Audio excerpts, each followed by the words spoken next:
"We'll be back," I promised. "I'm not going anywhere," Thalia groaned. A fireball erupted on the side of the mountain, right near the gates of the palace. "We've got to run," I said. "I don't suppose you mean away," Grover muttered hopefully. I sprinted towards the palace, Annabeth right behind me. "I was afraid of that," Grover sighed and clip-clopped after us. The doors of the palace were big enough to steer a cruise ship through, but they'd been ripped off their hinges and smashed like they weighed nothing. We tried to climb over a huge pile of a broken statue and twisted metal to get inside. Kronos stood in the middle of the throne room, his arms wide, staring at the starry ceiling as if taking it all in.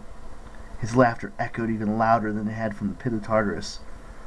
"Finally!" he bellowed. "The Olympian Council, so proud and mighty. Which seat of power shall I destroy first?" Ethan Nakamura stood to one side, trying to stay out of the way of his master's scythe. The hearth was almost dead, just a few coals growing deep in the ashes. Hestia was nowhere to be seen. Neither was Rachel. I hoped she was okay, but I'd seen so much destruction I was afraid to think about it. The Ophiantara swam in the water spear at the far corner of the room, wisely not making a sound, but it wouldn't be long before Kronos noticed him. Annabeth, Grover, and I stepped forward into the torchlight. Ethan saw us first. "My lord," he warned. Kronos turned and smiled through Luke's face.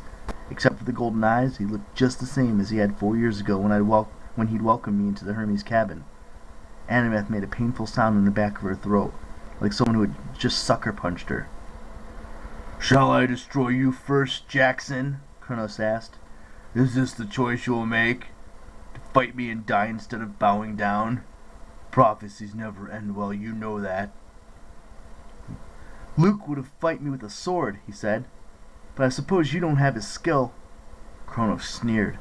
His scythe began to change, until he held Luke's old weapon, Backbiter, with its half-steel, half-celestial bronze blade.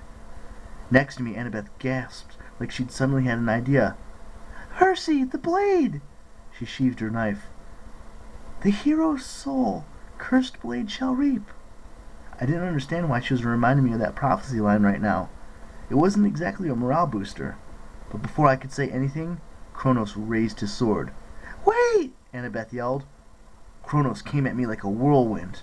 My instincts took over. I dodged and slashed and rolled, but I felt like I was fighting 100 swordsmen. Ethan ducked to one side, trying to get behind me, until Annabeth intercepted him.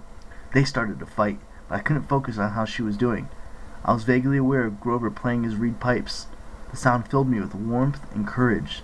Thoughts of sunlight in a blue sky and calm meadows somewhere far away from the war.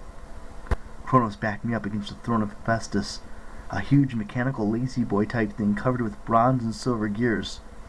Kronos slashed, and I managed to jump straight up into the seat. The throne whirled and hummed with secret mechanisms. "Defense mode," it warned. "Defense mode." That couldn't be good. I jumped straight over Kronos' head as the throne shot tendrils of electricity in all directions. One hit Kronos in the face, arcing down his body and up his sword. "Argh!" He crumpled to his knees and dropped Backbiter. Annabeth saw her chance.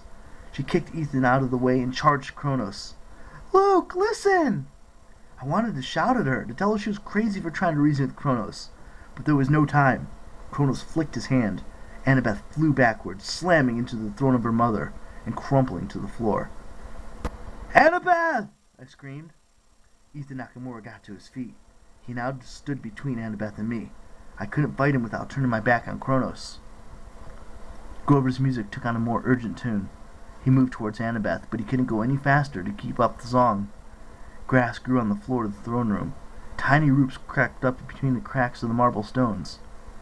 Kronos rose to one knee. His hair smoldered, his face was covered with electrical burns.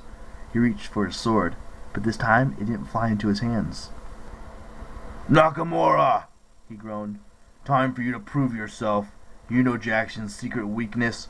Kill him and you'll have rewards beyond measure." Ethan's eyes dropped to my midsection, and I was sure that he knew.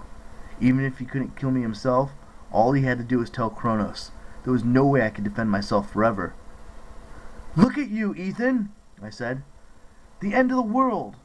Look around you. Is this the reward you want? Do you really want everything destroyed? The good, the bad, everything?" Grover was almost to Annabeth now. the grass thickening on the floor. The roots were almost a foot long, like a stubble of whiskers. "There is no time.